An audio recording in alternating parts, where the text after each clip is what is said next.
নাহমাদুহু ওয়া নুসাল্লি আলা রাসূলিহিল কারীম আম্মা বা'দ।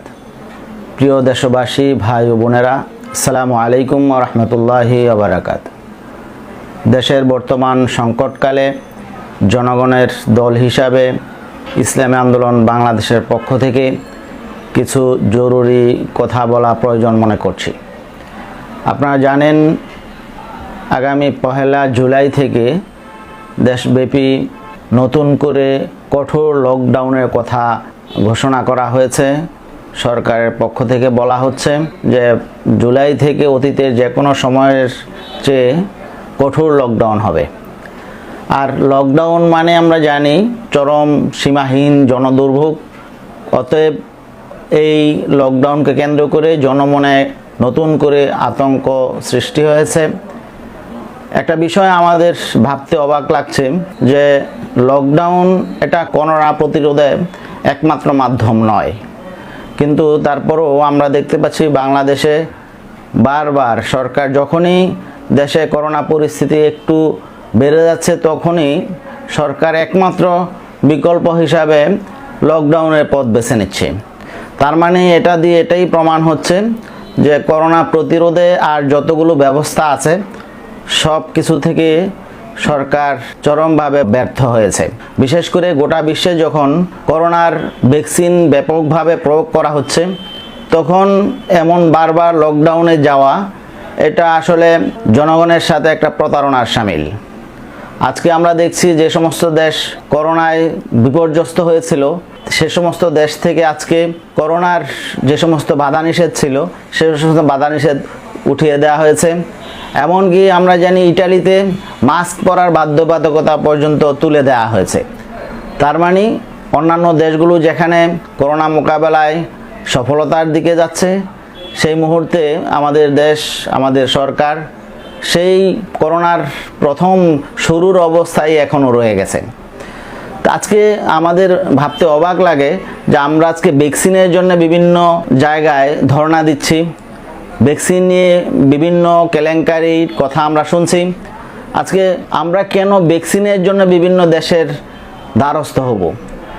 আমাদের দেশ কেন একটি ভ্যাকসিন আবিষ্কারে এখনো পর্যন্ত সক্ষমতা অর্জন করতে পারেনি? আমাদের দেশের বিশ্ববিদ্যালয়গুলো কি করছে? বিশ্ববিদ্যালয় কি নিয়ে গবেষণা হচ্ছে? এটা আমাদেরকে নতুনভাবে ভাবতে হবে। আমাদের দেশে বিভিন্ন খাতে শত শত কোটি টাকা অপচয় হয় এবং বিভিন্ন অপ্রয়োজনীয় খাতে হাজার হাজার কোটি টাকা বরাদ্দ রাখা হয়, কিন্তু প্রয়োজনীয় গবেষণা খাত এবং শিক্ষার যে প্রয়োজনীয় আবিষ্কারের বিষয়গুলো, সেই আবিষ্কার খাতে আসলে আমাদের তেমন কোনো গবেষণাও হয় না, আবার গবেষণার নামে বিভিন্ন রাজনীতি চলে। তো এটা আমাদের নতুনভাবে ভাবতে হবে। আসলে দেশ যারা শাসন করে তারা মৌলিক বিষয়গুলো জাতি গঠনের জন্যে এবং জাতির দুর্দিনে সংকট মোকাবেলার জন্যে যে প্রয়োজনীয় বিষয়গুলো, এই বিষয়ে আসলে তারা সেভাবে মনোযোগী কখনই হয়নি। অতএব আমরা বলবো যে সামনে থেকে এ ব্যাপারে আরও সতর্কতা অবলম্বন করতে হবে। আরেকটা বিষয় হলো যে আজকে কেন ভ্যাকসিনের জন্য আমরা শুধু ভারত নির্ভর হয়ে পড়লাম? আমরা দেখেছি সরকারের একটি বিশেষ মহল তারা বিশেষ করে ভারতের উপর অতিমাত্রায় নির্ভরশীল হয়ে গিয়েছিল। আমরা জানি যে শুরুতেই চায়না বাংলাদেশে ভ্যাকসিনের ট্রায়ালের জন্যে তারা প্রস্তাব দিয়েছিল, কিন্তু সরকারের একটি মহল সে প্রস্তাবকে কেন প্রত্যাখ্যান করলো তা আমাদের বোধগম্য নয়। চায়না আমাদের সবচেয়ে বড় উন্নয়ন সহযোগী রাষ্ট্র, এখন আমরা আবার চায়নার কাছে, রাশিয়ার কাছে আমরা ধর্ণা দিচ্ছি। এতে করে সরকারের সিদ্ধান্তহীনতা, অদূরদর্শিতা এবং অযোগ্যতাই প্রমাণ করে। আর এই সরকারের অযোগ্যতা, অদূরদর্শিতা এবং সিদ্ধান্তহীনতার কারণে আজকে প্রতিদিন শত শত মানুষ করোনায় আক্রান্ত হয়ে মৃত্যুবরণ করছে। এই দায় কে নেবে? আর বিশেষ করে আজকে যে নতুন করে কঠোর লকডাউনের কথা বলা হচ্ছে, এই কঠোর লকডাউনে কারা সাফার করে?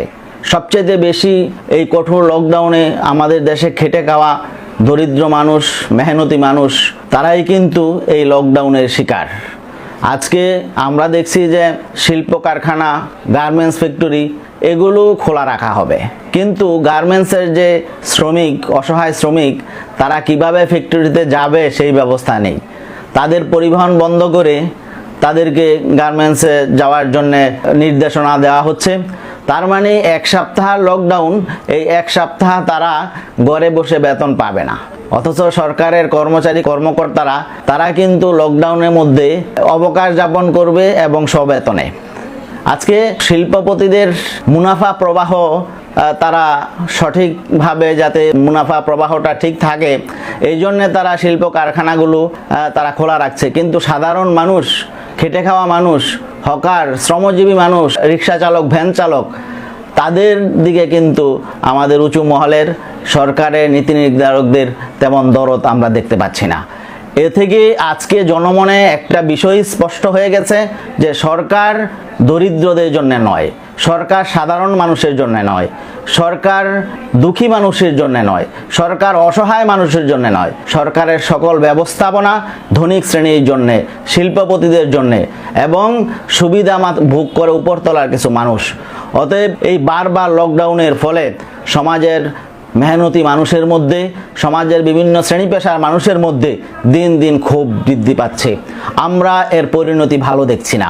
অতএব আমরা বলবো, নতুন করে লকডাউনে যাওয়ার আগে দরিদ্র শ্রেণী, পেশাজীবী শ্রেণী, রিক্সা চালক, ভ্যান চালক, হকার এবং দিনমজুর শ্রেণী, তাদের খাদ্য নিরাপত্তা নিশ্চিত করা হোক, তারপরে লকডাউনের চিন্তা করা হোক। আর খাদ্য নিরাপত্তার জন্য শুধুমাত্র বরাদ্দ দিলেই হবে না। আজকে আমরা জানি যেই বরাদ্দ বিভিন্ন জনপ্রতিনিধিদের মাধ্যমে মানুষের কাছে পৌঁছার কথা, সেখানে কিন্তু হকদারদের কাছে সঠিকভাবে পৌঁছে না, বরং সেখানে বিভিন্ন রকম চুরিচামারি হয়, লুটপাট হয়। অতএব আমাদের সুস্পষ্ট প্রস্তাবনা থাকবে যে নতুন করে বরাদ্দ যেটা দেওয়া হবে সেটা তৃণমূলে যেসব মসজিদ রয়েছে, মসজিদ ভিত্তিক খাদ্য সহায়তার ব্যবস্থা করা হোক এবং মসজিদের ইমাম সাহেবের নেতৃত্বে সেটার বিলি বন্টনের ব্যবস্থা করা হোক, যাতে ভুক্তভোগীর হাতে সরাসরি সেই সহায়তাটা সঠিকভাবে পৌঁছে। ইসলামী আন্দোলন বাংলাদেশ একটি দায়িত্বশীল রাজনৈতিক দল। আমরা জনগণের স্বাস্থ্যের ব্যাপারেও সচেতন। করোনা পরিস্থিতি বারবার বিভিন্নভাবে আজকে বেড়ে যাচ্ছে। এই বেড়ে যাওয়ার পেছনের কারণ কি, এটাও আজকে আমরা বলবো সরকারকে খতিয়ে দেখতে হবে। কেন অতীতের লকডাউনগুলো ব্যর্থ হলো, এই বিষয়গুলো বিশ্লেষণে আনতে হবে। আর করোনার ভ্যাকসিনের জন্য এই যে সংকট, এই সংকটের জন্য কারা দায়ী, এ ব্যাপারেও সরকারকে দায়িত্বশীলতার সাথে অনুসন্ধান করতে হবে। আর বিশেষ করে আমরা দেখছি করোনাকালীন স্বাস্থ্য দপ্তরে এবং স্বাস্থ্য বিভাগে চরম দুর্নীতির একটি ব্যাপার দেখতে পাচ্ছি। এই দুর্নীতির জন্য যারা দায়ী তারা কিন্তু এখনো পর্যন্ত কোথাও শাস্তির মুখোমুখি হয় নাই। আজকে আমরা দেখতে পাচ্ছি 4 টাকার মাস্ক 500 টাকা পর্যন্ত যারা গ্রহণ করছে এবং এই মহা দুর্নীতির সাথে যারা জড়িত তাদের ব্যাপারেও কিন্তু কোনো রকম ব্যবস্থা গ্রহণ করা হয় নাই। সরকারের সদিচ্ছা নিয়ে জনমনে প্রবল প্রশ্ন আছে। আমরা চাই এই বিষয়গুলো সুষ্ঠুভাবে তদন্ত হোক এবং যারা দুর্নীতিবাজ এবং করোনার সময়ও যারা মানুষের অসহায়ত্ব নিয়ে দুর্নীতি করছে তাদেরকে শাস্তির আওতায় আনা হোক। আজকে মানুষ কথা বলতে পারছে না, মানুষের অধিকারের কথা বলতেও ভয় পাচ্ছে। এই যে একটা আতঙ্ক একটা গণতান্ত্রিক রাষ্ট্রে, একটা সভ্য রাষ্ট্রে এবং আতঙ্ক বিরাজ করাটা ঠিক নয়। অতএব আমরা সরকারের কাছে দাবি জানাবো, মানুষের কথা বলার অধিকারকে ফিরিয়ে দেওয়া হোক, বাক স্বাধীনতাকে নিশ্চিত করা হোক এবং যারা মত প্রকাশ করতে চায় নির্বিঘ্নে যাতে তারা মত প্রকাশ করতে পারে সে ব্যাপারে যথাযথ উদ্যোগ গ্রহণ করা হোক। এ ব্যাপারে কাউকে যাতে বাধাগ্রস্ত করা না হয়। আরেকটা বিষয় হলো যে আমরা করোনার শুরু থেকেই বলে আসছি যে এই করোনা একটি দুর্যোগ এবং একটি সংকট। এই সংকট শুধু সরকারের একার পক্ষে দলীয়ভাবে বা শুধু প্রশাসন দিয়ে এটা মোকাবেলা করা সম্ভব নয়। অতএব এখানে আমাদের জাতিগোষ্ঠী সবাইকে, শ্রেণী পেশা সবাইকে ঐক্যবদ্ধ হতে হবে। এই জন্য সমাজের সকল শ্রেণী পেশার মানুষকে ঐক্যবদ্ধ করতে হলে এখানে সব মানুষকে নিয়ে একটি জাতীয় কমিটি গঠন করতে হবে। অতএব আমাদের প্রথম যে দাবি ছিল সর্বদলীয় একটি জাতীয় কমিটি গঠন করে করোনা মোকাবেলার জন্য সঠিক উদ্যোগ গ্রহণ করা, জনগণকে সম্পৃক্ত করা। আমরা আবারও সেই দাবি জানাচ্ছি। আমরা দেখতে পাচ্ছি যে হয়তো করোনা এটা সহসাই চলে যাবে, বিষয়টা এমন নয়। আর বাংলাদেশের সক্ষমতাও যে আগামী 2-4-6 মাসের মধ্যে গড়ে উঠবে এটাও আমরা দেখতে পাচ্ছি না। এজন্য আবারও দাবি জানাচ্ছি যে এখানে একগুঁয়েমি বাদ দিয়ে দলমত সবাইকে নিয়ে একটা সর্বদলীয় জাতীয় কমিটি করা হোক, যেই কমিটি করোনা মোকাবেলায় জনগণকে ঐক্যবদ্ধ করবে, সচেতন করে তুলবে। আর ইসলামী আন্দোলন বাংলাদেশ এবং ইসলামী আন্দোলন বাংলাদেশের সকল সহযোগী সংগঠনের সকল নেতাকর্মীদেরকে আমি ইসলামী আন্দোলন বাংলাদেশের মহতারাম আমির হযরত পীর সাহেব চরমনায়ের পক্ষ থেকে আমি সবাইকে আহ্বান জানাচ্ছি, আসুন আমরা মানুষের সংকটকালে মানুষের পাশে দাঁড়াই। যারা বিপদগ্রস্ত, আমরা আমাদের যতটুকু সাধ্য আছে এই সাধ্য নিয়ে আমরা সংকটগ্রস্তদেরকে, সমস্যাগ্রস্তদের পাশে আমরা দাঁড়াবো। এবং যারা করোনায় মৃত্যুবরণ করে শুরু থেকেই আমরা তাদের দাফন কাফনের ব্যবস্থা করে আসছি। আমাদের সারা দেশের শত শত টিম আছে, সেই ব্যবস্থা করে যাচ্ছে। আমরা সেই খেদমতটা আমরা অব্যাহত রাখবো ইনশাল্লাহ। এবং আমরা যারা খাদ্য সংকটে পড়বে তাদের কাছে আমরা যতটুকু সম্ভব সাধ্য অনুযায়ী আমরা খাদ্য নিয়ে তাদের পাশে দাঁড়াবো। যখন মানুষ কর্মহীন হয়ে যাচ্ছে, নতুন সংকট তৈরি হয়েছে, তখন সরকার আবার নতুন একটি উদ্যোগ গ্রহণ করেছে যে অটো রিক্সা এবং অটো ভ্যান এগুলো বন্ধের একটা নির্দেশনা জারি করেছে। যখন মানুষের নতুন করে কর্মসংস্থানের ব্যবস্থা করা দরকার, তখন মানুষের একটি সর্বশেষ অবলম্বন রিক্সা এবং ভ্যান কিন্তু মানুষ সাধে চালায় না, বা এটা বড় কোনো বিজনেস ব্যবসাও না, এটা অবৈধ কোনো ব্যবসাও না। এখানে যারা এক উপায়ন্তর যাদের কোনো নেই, যারা অন্য কোনো বিকল্প কাজের যাদের কোনো সংস্থান নেই, তারাই কিন্তু উপায়হীন হয়ে রিক্সা, ভ্যান, অটো এগুলো চালানোর জন্য উদ্যোগ নেয়। অতএব আমরা বিনীতভাবে অনুরোধ করব, আপনারা মানবিক হন। আজকে এই অটো রিক্সা, অটো ভ্যান বন্ধের যে নির্দেশনা দেওয়া হয়েছে এটা প্রত্যাহার করা হোক, এবং মানুষগুলোকে যাতে তারা কমপক্ষে দুমুঠো ভাত খেতে পারে সেই ব্যবস্থাটা ফিরিয়ে দেওয়া হোক। এই ব্যাপারে যাতে অমানবিক না হয়, মানবিক আচরণ করার জন্য আমরা প্রশাসনের প্রতি অনুরোধ জানাতে চাই। আরেকটা বিষয় হলো, কঠোর লকডাউন যতই হয় ততই অসহায় মানুষদের উপর আসলে বিভিন্ন রকম নিপীড়ন নেমে আসে। কারণ যারা সম্পদশালী, যাদের ব্যাংকে টাকা আছে, যাদের সম্পদ আছে, তাদের বাইরে বের হওয়ার প্রয়োজন হয় না। বাইরে বের হয় কারা? যাদের বাসায় চুলা জ্বলে না, যাদের সংস্থান নেই, যাদের ব্যাংকে টাকা নেই, যাদের দুমুঠো ভাতের সংস্থান প্রতিদিন করতে হয়, তারাই কিন্তু কাজের সন্ধানে বাইরে বের হয়।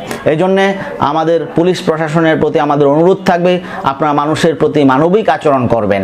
যারাই করোনাকালীন এবং এই লকডাউনের মধ্যেও যারা বাইরে বের হবে, কমপক্ষে জানার চেষ্টা করুন তারা কি প্রয়োজনে বের হয়েছে, কেন বের হয়েছে, তাদের ছেলে মেয়েদের খাদ্যের সংস্থান আছে কিনা, কি সমস্যাটা একটু দরদ দিয়ে আগে জানার চেষ্টা করবেন, তারপরে আইন প্রয়োগ করবেন। আমাদের এই অনুরোধ থাকবে। আমরা আমাদের নেতাকর্মী এবং দায়িত্বশীল সবাইকে বলবো, সবাইকে সচেতন থাকার জন্য, এবং এই করোনায় যাতে সবাই স্বাস্থ্যবিধি মেনে চলে সেই ব্যাপারে আমাদের সকল পর্যায়ে যাতে আমাদের ক্যাম্পিং চালু থাকে। এবং এই জন্যে আমরা সবাইকে আবারও অনুরোধ জানিয়ে সবাই সুস্থ থাকুন, ভালো থাকুন এই কামনা করে আমি আমার আলোচনা শেষ করছি। ওমা আলাইনা ইল্লাল বালাগ। আসসালাম।